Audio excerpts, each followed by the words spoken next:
Hey guys, welcome back to the podcast. Looking forward to talking a bit about God's blessing on Rachel. Poor Rachel has not had any children, but that's all about to change. And although God doesn't give her many children, God gives her a son that makes a great difference in the lives of others, even in the lives of the people that Rachel is competing with. Find out how on today's episode. Welcome to Everyday Truth with Kurt Skelly. We believe the Bible is true and relevant to everyone, everywhere, every day. If today's conversation is a help to you, take a moment to leave a review or share it with a friend. Thanks for listening. Now, let's join Kurt for today's episode. Hey friends, Genesis chapter 30 today. We're jumping right back in the middle of our story about Leah and Rachel and their little competition. Leah's done having children. Rachel is just crestfallen because she desperately wants children for natural reasons, but also it's a blessing. And she desires to give children to Jacob, to have children of her own. And all of this maneuvering and manipulating and all of it has produced nothing. And yet there's something else that's going on that you have to kind of look carefully to see, and that is Rachel's attitude toward the Lord. I don't know when in the process, maybe from the very beginning, that Rachel just begins to go to God about her deepest, darkest struggle in her life, not having children. And the Bible says in verse number 22 that God remembered Rachel. That's a wonderful term. It refers to the covenant-keeping God. God remembered Rachel, but here's the part I want you to see, and God hearkened to her. Now there's the implication that Rachel's been praying. Rachel's been asking God, would you give me children? Would you open my womb? And that's always a good thing, to go to the God that hears and go to the God that can do something about it. So Rachel understands that the fruit of the womb is his reward. So here God listens to her and opened her womb, and she conceived and bare a son and said, so here is Rachel's response to finally being able to have children. She says, the Lord shall add to me another son. Isn't that good? So in this birth of this first child, Rachel has hope that God will yet give me another son. So God, you've blessed me and you will bless me again. This is a great season for Rachel. In fact, it says in verse number 25, and it came to, verse 24, she called his name Joseph. And that's what Joseph means. God shall add another son. And of course, Joseph features so largely in all of the story of Jacob's sons. We know the story of of Joseph. We know how Joseph was hated of his brothers. So that whole competition, mom and the two moms, Leah and Rachel, the two handmaids, Zilpah and Bilhah, and all the dysfunction in the family is going to spill over, isn't it, eventually to the children? And you're going to have the sons of Leah and the other sons that are going to envy Joseph, because Joseph, now born lately, is going to be the favorite of Jacob. So Jacob has a favorite wife, Rachel, and the son of that wife is his favorite son, Joseph. Again, that's not Rachel's fault. That's not Joseph's fault, but it's just going to be a fact. And yet, what will we find? We will find that God has a way of bringing it all together, and that family will come together in unity, and Joseph will be used of God. So in a sense, even though Rachel has this cross to bear, her son is going to be used of God to bring all of this healing to a situation that's so splintered, so factionalized. It says in verse 25, it came to pass when Rachel had borne Joseph that Jacob said unto Laban, send me away that I may go into mine own place and to my country. So Jacob has 12 children now, 11 sons and one daughter, all born here in Syria. And he wants to go back now to the promised land. And what we're going to find is that there's one last son that will be born, and that'll happen back in the land of promise, but it's time to go home. So it's been years.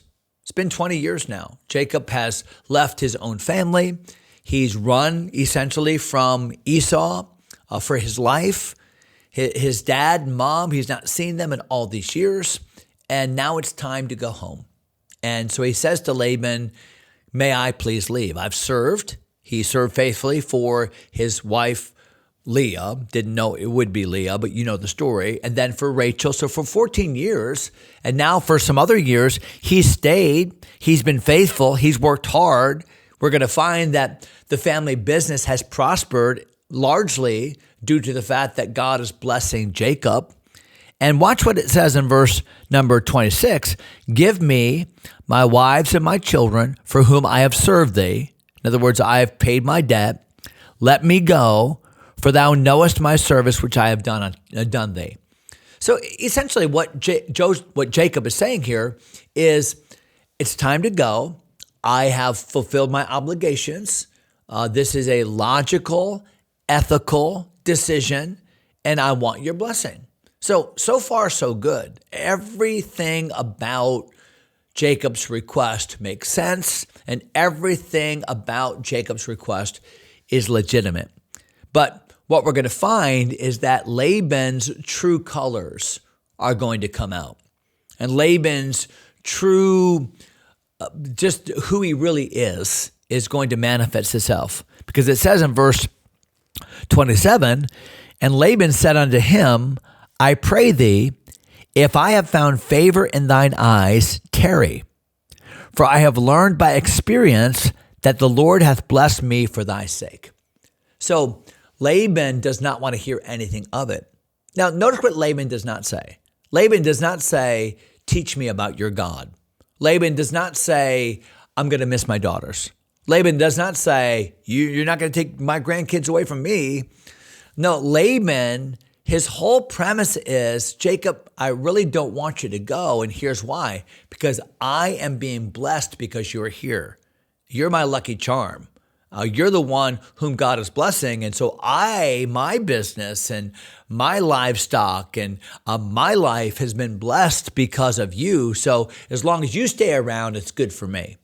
So Laban, we're already seeing that he makes decisions in life not based upon what's good for others, not based upon what God might want, but he's making decisions in life based upon what's good for him, how this affects him. And that's something that we need to look carefully at in our own life.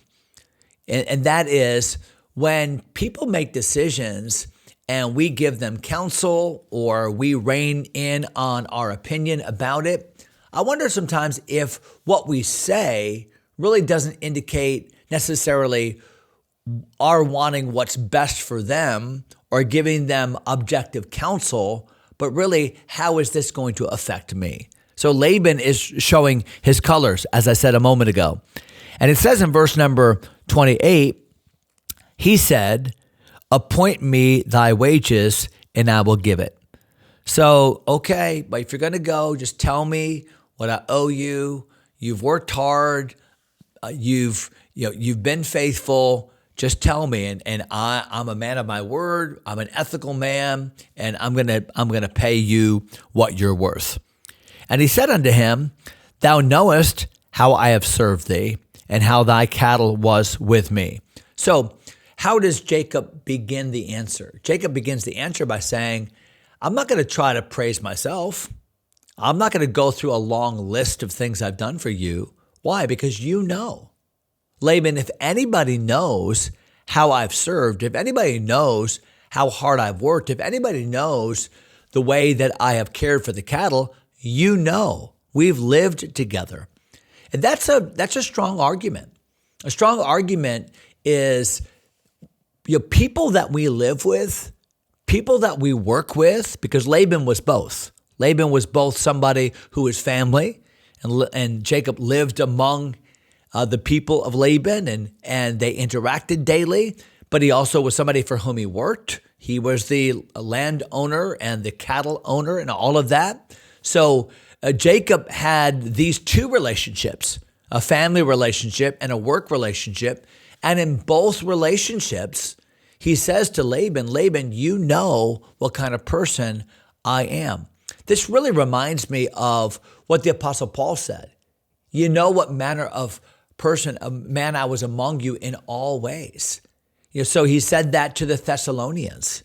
He said that to the Corinthians. You know how I've been with you in all seasons. I've not coveted any man's apparel. He said that to the Ephesian elders in Acts chapter 20. You know my testimony.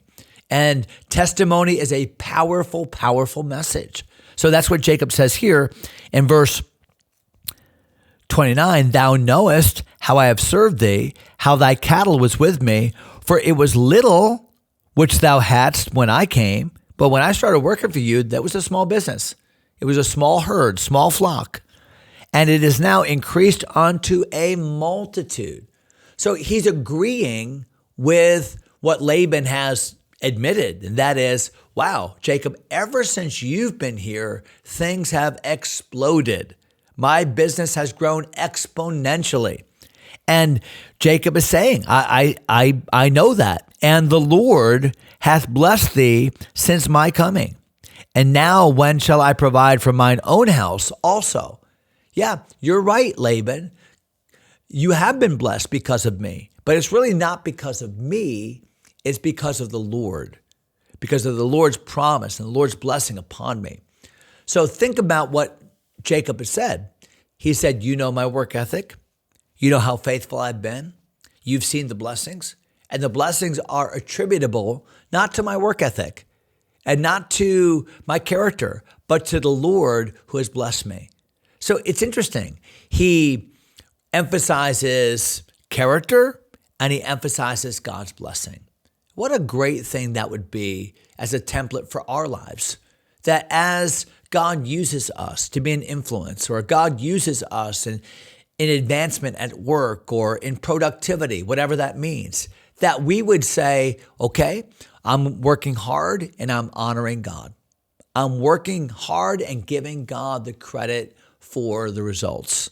And that's what Jacob is doing here. So this is a really good response that Jacob has to Laban's request. Now, tomorrow we're going to jump back in. Verse number 31, and we're going to work to the end of the chapter, and we're going to show you that Laban is a little bit less willing to follow through on this request of Jacob than initially it seems, and that Laban is a little bit more duplicitous, in fact, a lot more, that he's making himself out to be in this initial conversation. So we'll stop right there, verse number 30. We'll come back to verse 31 next episode. Hope you'll join us for that. God bless you, my friends.